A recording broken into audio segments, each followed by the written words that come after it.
हिंदुस्तान के खिलाफ चीन का साजिश रचना करीब करीब रवायत ही बन गई है।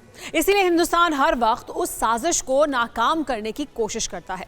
लेकिन इस बार चीन की साजिश बहुत गहरी है। खुलासा 3 मुहानों पर है, जिसमें पहली साजिश का दायरा घुसपैठ तक सिमटता है, लेकिन दूसरी और तीसरी साजिश का दायरा बहुत बड़ा है। इसमें एलएसी की निगरानी से लेकर भारतीय लोगों के डेटा की चोरी भी शामिल है। देखिए चीन के षड्यंत्र के ये पुख्ता सबूत। भारत के लिए जितने तनावपूर्ण हालात एलओसी पर नहीं है, उससे ज्यादा एलएसी पर है। चीन लगातार साजिश रच रहा है।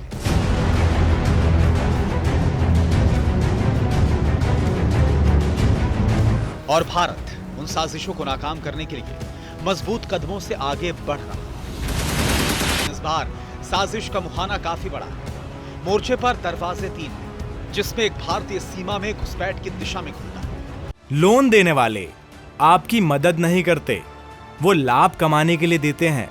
तो कौन अच्छा है और कौन बुरा है जानना चाहते हैं तो फ्रीडम ऐप को अभी डाउनलोड कीजिए।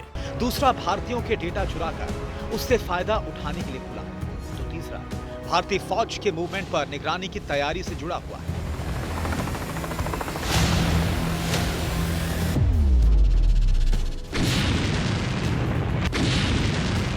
आपको जानकर हैरानी होगी कि इस वक्त एलएसी पर जो हो रहा है वो किसी गलतफहमी की वजह से नहीं हो रहा है। ना ही ये किसी एक देश के निजी हितों से जुड़ा हुआ मामला है, बल्कि ये पूरा मामला विशुद्ध साजिश है जो हिंदुस्तान के खिलाफ रची गई है। देखिए क्रमवार इस साजिश का हर वो सिरा जो चीन के खिलाफ सबसे बड़े सबूत है। चीन ने की घुसपैठ, साजिश या संदेश।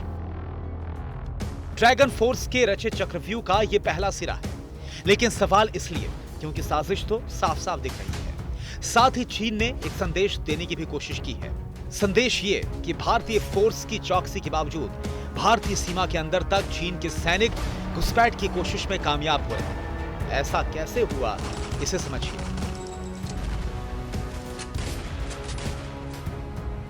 चीन के सैनिक एलएसी के पास तक भारतीय सीमा में दाखिल हुए।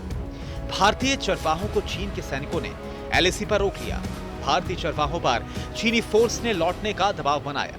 दावा किया गया कि एलएसी पर जहां चरवाहे खड़े थे वो चीन का क्षेत्र है, लेकिन दावा किया जा रहा है कि चरवाहे विवादित नो मैंस लैंड के काफी अंदर थे। इसलिए इसे चीन की एक साजिश के तौर पर देखा जा रहा है, जो एक चाल के रूप में भारत को उकसाने के लिए चली गई है।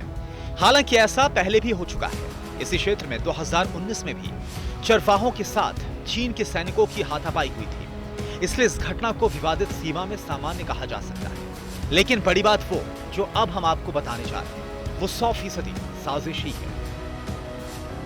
पहरे में पेंगोंग का पानी, चीन कर रहा निगरानी। इस तस्वीर को देखकर साफ पता चलता है कि पूर्वी लद्दाख के पास चीन ने एक स्ट्रक्चर बनाया है। यह स्ट्रक्चर एक रोडोम की तरह है जो विवादित फिंगर 4 और फिंगर 8 इलाके के पास है। और इस तस्वीर पर यकीन इसलिए किया जा सकता है क्योंकि जिनके ट्विटर हैंडल से यह तस्वीर जारी की गई है वो डैमियन साइमन एक सैटेलाइट इमेजरी विशेषज्ञ है, जिनका दावा यह है कि रेडोम स्ट्रक्चर रेडार को खराब मौसम से बचाता है। इसके अलावा बिना किसी खराबी के मैग्नेटिक सिग्नल्स को हासिल करने की परमिशन भी देता है।